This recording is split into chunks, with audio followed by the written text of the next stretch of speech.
Hello everyone and welcome back to my channel. In today's video we're going to be learning how to cut this beautiful stylish overbust dress. So if it's something you would love to learn, do well to watch to the end of the video, like, share and subscribe. So without further ado, let's jump right into the main video. So I'm going to rule a line here which is going to serve as my shoulder line and our starting point. So from there I'm going to come down to take my vertical measurement. For my shoulder line I'll come down to mark my bust point, which is 9.5 inches. I'll go ahead and extend the point across this way. Then from the shoulder line again, I'm going to come down to mark my under bust. From my shoulder to my under bust is 12 inches. I'll mark that all the way to have a straight line across. Then I'll go ahead and extend the point across this way.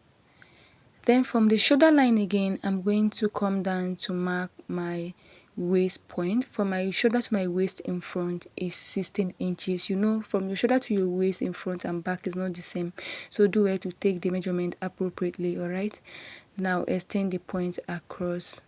So from the waistline I'm going to come down to mark my corset length. So I actually marked 8 inches, but after the whole thing I discovered that it was too long, so make sure to mark from 5 to 6 maximum.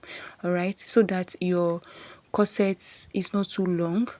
So from 5 to 6 inches from the waistline is okay. Then I'll label my lines appropriately. I'll come to the shoulder line, divide my shoulder by 2. I'm going to mark here. At that point I'll come down by 1 inch for my shoulder slope. I'll come here to mark my neck width of 3 inches. I'll go ahead and connect this to that point, though we don't need this neck. So I'm going to come down to mark my neck depth. Like I said, we don't actually need this neck, but it's just going to serve as a guide for us, and I'll connect.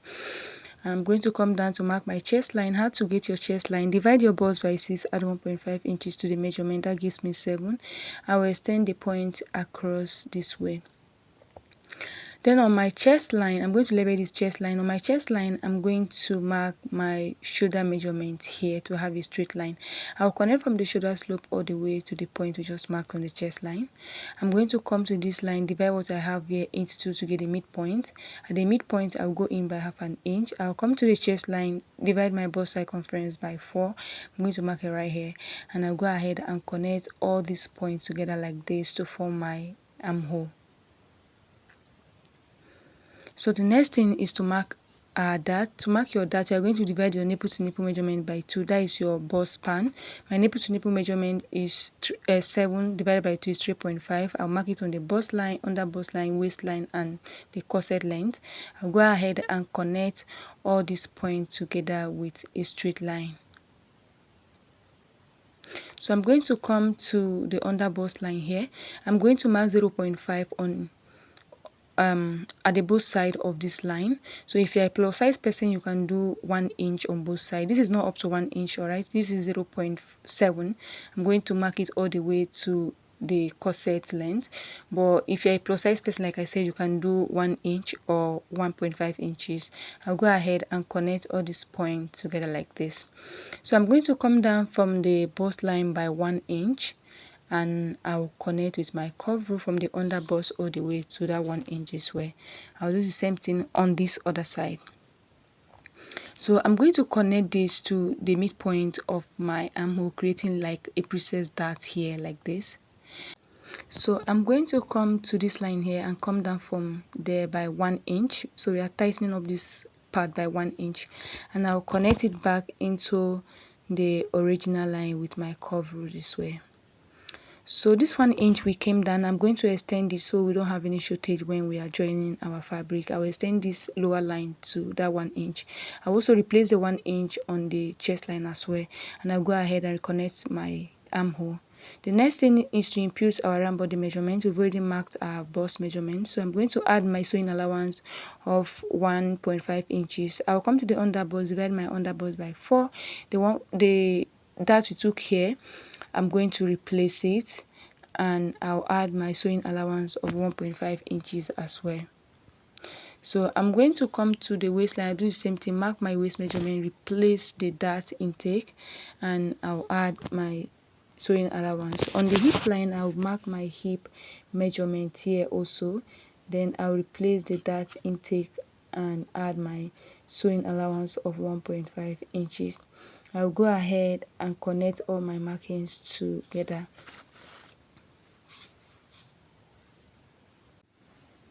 So this is what we have. So I'm going to be snatching my waist by 1 inch because it's a corset, so I want it very snatched around the waist area. So I'm going to come in by 1 inch. So this part is optional. If you don't want to snatch on your waist, it's fine, but since it's a corset, it's very important you snatch your waist. That is the beauty of a corset. So I'm going to come here and come in by 1 inch here, and I'm going to reconnect my line. I'll just connect from here to that 1 inch. I'll also connect it back into the original line like so. So this is what we have. This is what we are going to be working with. This first line here, we're not going to be working with it anymore. We are going to cut it out. Like I said, this part is optional. If you want to leave it like that, your normal waist measurement is fine, but it is more beautiful when it's snatched around the waist. The next thing is to mark our bust dart, and to mark your bust dart, this is the difference you have from your shoulder to your waist at the front and back. From my shoulder to my waist in front is 16, while for the back is 1.5 14 inches. So the difference is 1.5 inches. I came down from the bust line by that 1.5 inches, and I'm going to connect it this way.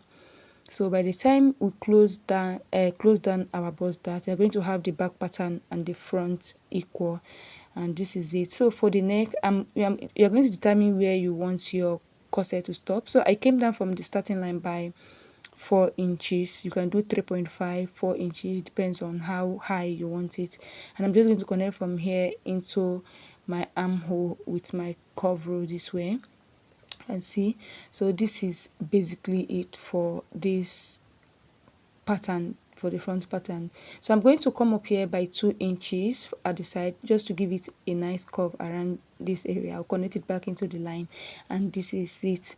So we're going to go ahead and cut it down so that we can see how it looks like. Make sure to close down your bust dart before cutting out so that you can align your lines properly if they are not aligning. So this is what we have. I'm going to tape it down so that you guys will see how it will come out by the time you sew it. So I've already gone ahead to tape it down, you can see. So with just our paper tape, you can see how beautiful this came out. So by the time you sew this is how it's going to come out. You can see how the bust area is standing, very curvy. This is so nice. So we're going to keep this aside just so we can work on the back pattern. For the back pattern, I've already gone ahead to rule out my lines, my zipper allowance of 1 inch. Then I marked my bust point from my shoulder to my waist at the back, which is 14.5, and then I came down by 8 inches for my corset length. But like I said, please do 5 or 6 inches. I'm still going to reduce this length. So I'm going to come here, mark my shoulder measurement here. I'll come down at that point by 1 inch. I'll come here to mark my neck width of 3 inches. I'll connect from the shoulder slope all the way to the neck width. I'm going to come down to mark my chest line using the same formula we use for the front. Divide your bust by 6, add 1.5 inches to the measurement. I'm going to extend the point across. Then on my chest line, I'm going to mark my shoulder measurement here, and I'm going to connect from the shoulder slope all the way to that point. I'll come here, divide this into 2 equal halves to get a midpoint. At the midpoint, I'll go in by half an inch. I'll come to the chest line, divide my bust circumference by 4. I'll mark it right here. I'll go ahead and connect all these points together to form my armhole. I'm going to mark my dart, divide your nipple to nipple measurements by 2.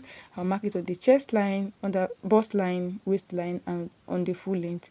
I'll go ahead and connect this like this. I'm going to mark ½ inch on both sides of this line, and I'll come down from the chest line by 1 inch, and I'll go ahead and connect my dart.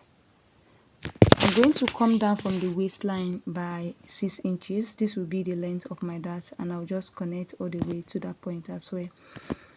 The next thing is to impute our round body measurements. We've already marked our bust measurements, so I'm going to add my sewing allowance of 1.5 inches. I'll come to the waistline, divide my waist by 4. I'll mark it right here, replace this 1 inch for that, and I'll add my sewing allowance. I'll come to the hip line, I will add my hip measurement, and then add my sewing allowance of 1.5 inches.